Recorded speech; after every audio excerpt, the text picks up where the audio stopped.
La mise en œuvre du projet COSO des régions nord du Golfe de Guinée pour l'amélioration de résilience socio-économique des communautés concernées a besoin pour son animation d'un personnel qualifié. En atelier à Parakou, les acteurs du projet ont entretenu le personnel de terrain, superviseurs communaux et facilitateurs communautaires sur l'objectif du projet et les outils à utiliser pour la conduite à bon port des activités du projet. Cette deuxième vague de formation qui regroupe le personnel du Borgou et de la Donga intervient à la suite de celle de Natitengu.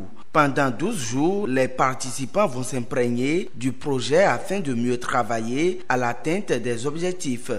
Il s'agira au cours de 12 jours d'animation d'un atelier qui se déroulera sur 28 séances à leur faire comprendre ce que vise le projet, les outils qu'il faut utiliser auprès des élus communaux et de l'administration territoriale de notre pays pour bien conduire les activités du projet afin que les résultats escomptés soient attendus. Ce projet qui couvre les départements de l'Atakora, de la Libori, du Borgou, de la Donga, il permettra de renforcer la résilience et l'inclusion des communautés bénéficiaires par le biais des investissements locaux et du renforcement des capacités de ces communautés.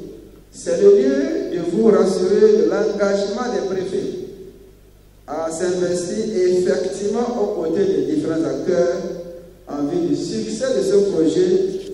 Initié par le gouvernement et financé par la Banque mondiale, le projet de cohésion sociale est basé sur l'approche DCC, développement conduit par les communautés. Il impactera 27 communes des 4 départements du Nord à travers des soutiens aux activités des communautés cibles. Le volet dialogue n'est pas occulté pour le renforcement de la cohésion sociale. Vous avez les régions frontalières souvent qui sont des zones qui sont délaissées, qui sont des zones à soutenir actuellement par rapport aux investissements structurants pour que les infrastructures de base puissent quand même être mises en place pour faciliter la vie aux communautés qui sont dans ces régions-là.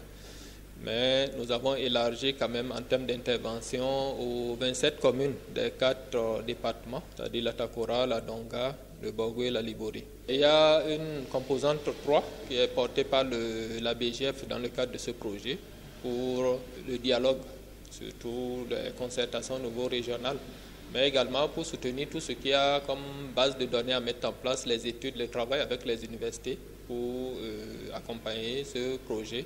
Le personnel de terrain sortira de cet atelier mieux renforcé sur les outils de l'approche DCC. Le recrutement des facilitateurs techniques est annoncé pour la mise en œuvre des projets qui seront identifiés par les populations.